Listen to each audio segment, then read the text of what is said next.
Hello guys, this is Jonathan Steadman, and basically what I have done at college was that I made a college tournament software.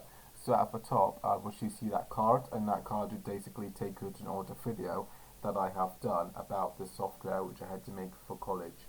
By the way, this is completely free and open source, so that way guys can use it in your in your projects for college or for school or whatever. We can basically use this source code and learn how to do some programming. So this took me ages to make because I like Python a lot, but as I said in my last video, this is my first time ever making a database on Python. So it's completely new to me. Anyway, if I want to make a new Python database, I have to go to makedatabase.py, press onto F5, and that should just make a new database. But because I already have it installed, I don't need to worry about that. Okay, so this is actual code, so this is to make a database, basically. You guys can read through this if you wanted to and so on. And this code is to basically allow for content on the softwares to be here and allow us to edit it. So this is what I'm going to be using to create a database for our college tournament. Okay, press on F5 and now we should see a screen like this. It looks a little different than it does on Windows, but I did this on Windows, so it might look a little different. If we're using Windows, in my case I'm using Linux and it has Ubuntu font pre-installed. But if you're using Windows, then we'd have to install these fonts, which is quite easy to do anyway. So it's installed because I'm using Linux Mint, so I don't need to worry about that. But if you guys want to have Ubuntu fonts, then we're guys gonna have to install it. We don't have to install it, but it was made to have Ubuntu font, just because that font is nice. But if that font is not available, then what will happen is that it will give you a default font, and you guys can change the font if you wanted to see what Windows has pre-installed. Okay, so I'm going to add a new record. So to add a new record, we will see enter some data over here. So over here we'll be able to enter some data, and this is our database.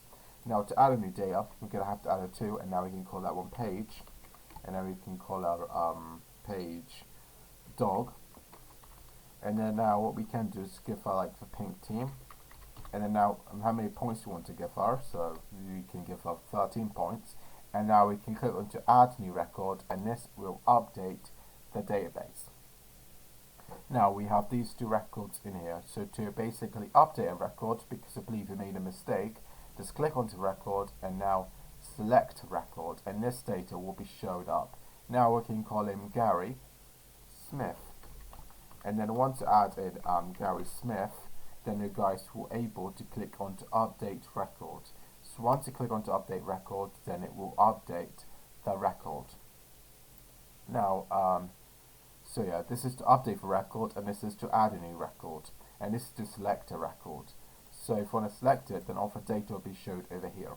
Okay, I'm going to show you guys one more time on how to use it.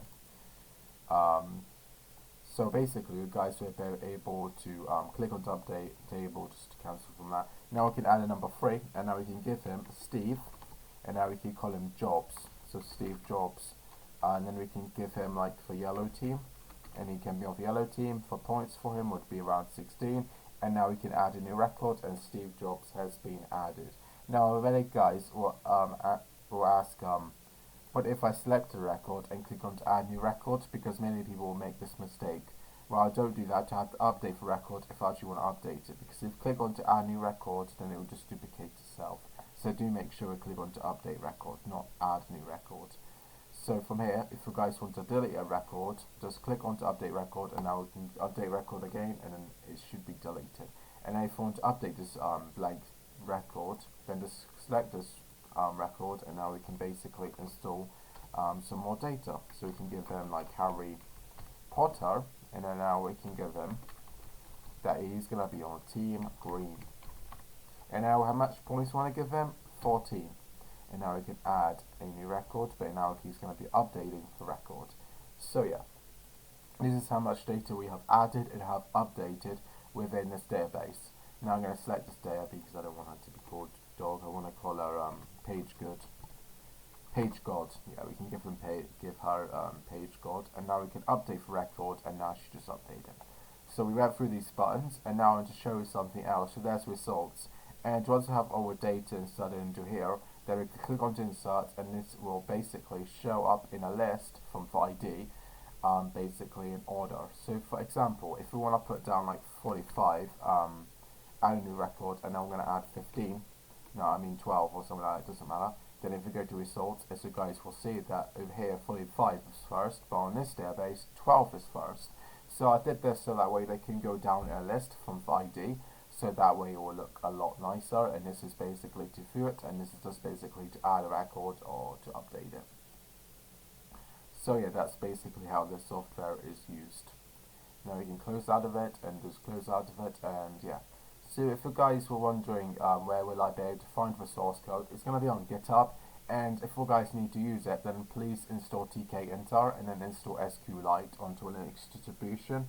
Or we can install it on Windows as well if I wanted to. And don't worry about these decks, I was just testing a few things and they seem to be working. So yeah, this is basically for software I was making for college, and this is going to be my last video on it because I'm almost finished. I may have a few bug fixes to fix. So yeah, I'm going to have to fix a few bugs, but I think overall it's pretty well done. By the way guys, if I have a very long list, then we can just use the scroll bar, and the scroll bar will go down. And also, as you guys have noticed, it does save the data, so we can always go back to it at any time. So yeah, that's basically the database that you guys have created.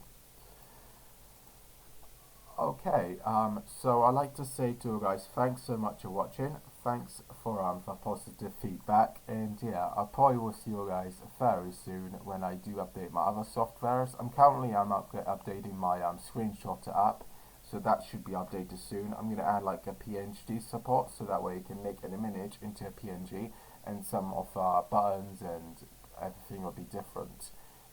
So yeah, I'm gonna update for user interface, as well as basically fixing some small bugs that people are having, but mostly adding support for more image file support, as it only at the moment supports JPEG and PNG.